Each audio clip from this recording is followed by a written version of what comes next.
You know, with as much as I love the self-published fantasy community, I wasn't going to be silent on SPFBO 8.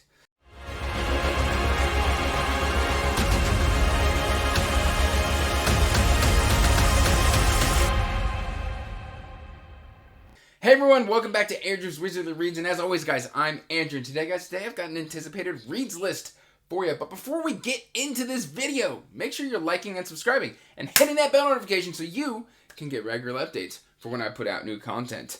And guys, this is kind of, it's SPFBO 8 season. The competition is officially started. Cuts are already being made.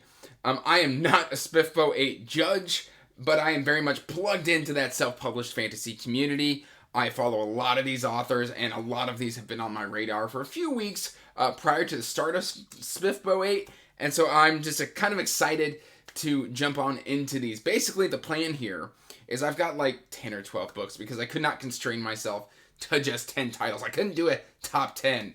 And so these are kind of the SPFBO 8 entries that, whether they're cut or not, I plan on at least trying. And what's cool about that is that there's a lot of fantasy westerns in here, because I kind of got a bug up my butt about it here lately, where I'm just like, no, I really like that after trying Of Honey and Wildfire. So basically, I'm going to go through all of these books. Most of them are cover by, so I don't know a whole lot about them. But let's just jump right on it. Starting with the fantastically, underwhelmingly epic of A Dead Wizard and an Average Bard. And this is by Keon Olderlin. And this one came to my attention. I've got this one on audio. This one came to my attention through Kevin Kemp, the narrator, during a live show over on the Library of Alexandria. And it's kind of just a kind of silly palate cleanser sort of title. He made it sound really fun, and so I just wanted to give that one a try. Next up, we have got A King's Radiance. Look at this cover by, I think this is L.R. Schulz, if I've got that correct. And A King's Radiance is, I don't know, it's probably a war-style story about three siblings, a rebel, a prince, and a prisoner. And I've been hearing some buzz about this one, and I wanted to give it kind of a whirl. I don't own this one yet. I need to go out and get the ebook because, frankly, a lot of the people that I know who have read it have loved it. Third on the list is The 13th Hour, Book 1, The Cruel Gods by Trudy Skies. And this one, I was kind of going through all the blogs, and all of a sudden this cover kind of grabbed me. It's got that kind of black, white, and blue, which, I mean, I did a whole video on why I love these. So I'll put that in the cards if you're interested in checking that out.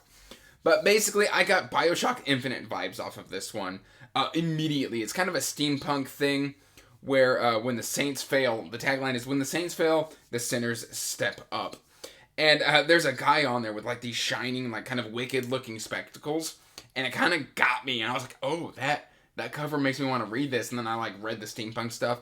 I'm really liking some steampunk books here lately.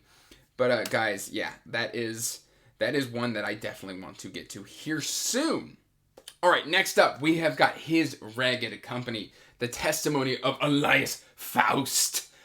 This is another, again, fantasy western, but it sounds like it's got like an undead element here. But look at this cover art. Look at it. It's got this kind of like almost comic book graphic novel style to it. And it's got that guy riding away with just his 6-shooter up in the air and his like cloak flapping around him.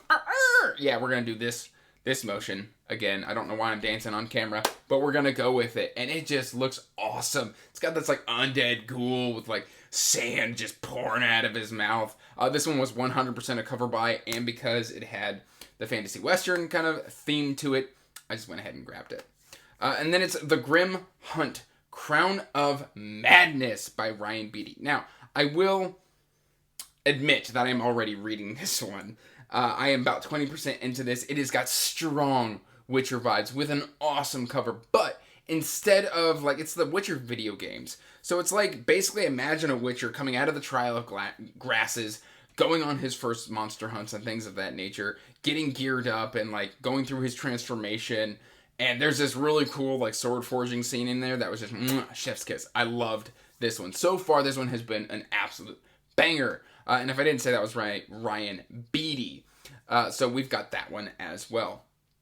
And then we've also got Lightblade by Zamil Akhtar. This is a progression, I think he said it was a Persian progression fantasy. I'm not sure, but it's got this kind of like almost Dragon Ball Z style dragon on the cover with this guy with like 2 red daggers just walking towards it like, bring it! And yeah, so Gunmetal Gods is one that was already on my radar by this author. I was actually planning on reading it with Feeney from Feeney Reads here later this year. And then he dropped this one, and I was like, well, I mean, obviously, Gunmetal Gods has gotten a ton of praise here lately, so I might as well try Lightblade.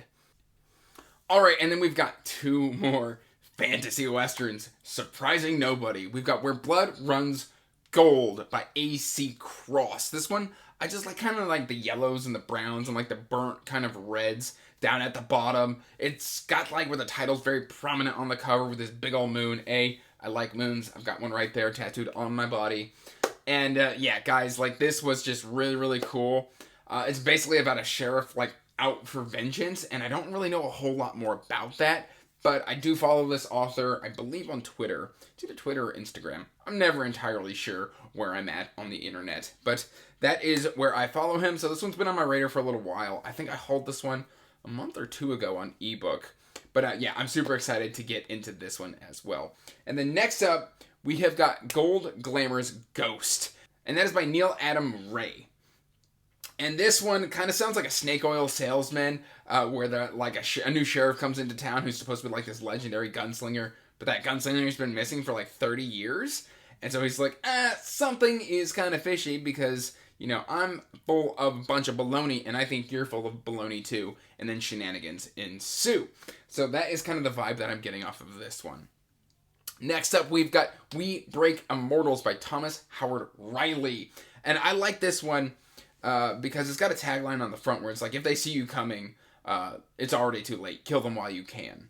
And this one is a big old chunker. I do have this one on physical copy as well. I want to give away from the author that he occasionally runs on Twitter. And I was trying to start it this month, and then I just couldn't get into that big old beefy book. I was all chunked out from last month. So I'm going to give this one a little bit more time to simmer. But I am super excited to get into this. A, it's got a gorgeous cover.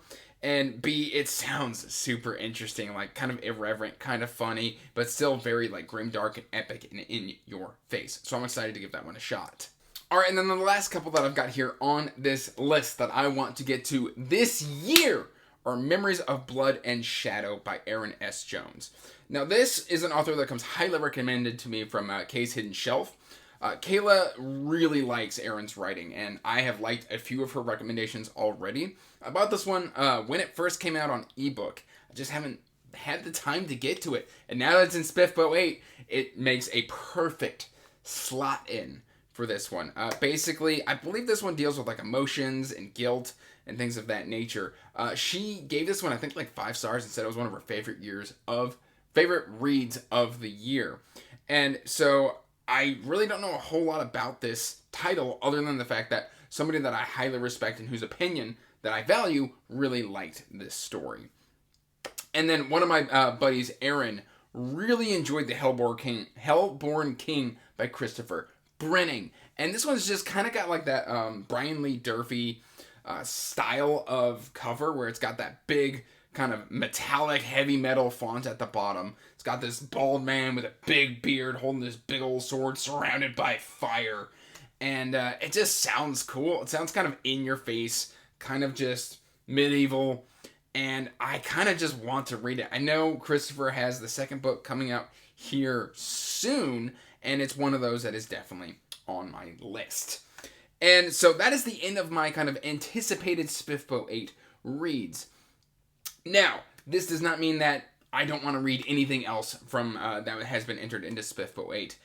Please, if you know of one that you think is going to be to my liking, drop it in the comments down below. I'm always looking for new self-pub reads. It's just a community and a style of publishing that I just really enjoy. And of course, you know, I don't know if I already mentioned this, but there were already entries that I've already read, such as Heart of the Bloodstone by Felina Wood, A Touch of Light by Tiago Abdallah, and The Seventh Cadence by Jim Mulborn. Those didn't make the list because I've already read them. I just kind of wanted to reiterate that. Please let me know in the comments down below. Also, if you have read any of these, or if you have read some of the ones that were mentioned here and you think that I am going to like them, please let me know. And as always, guys, till next time, peace out, stay magical, bye. And as always, I want to give a huge thank you to my patrons.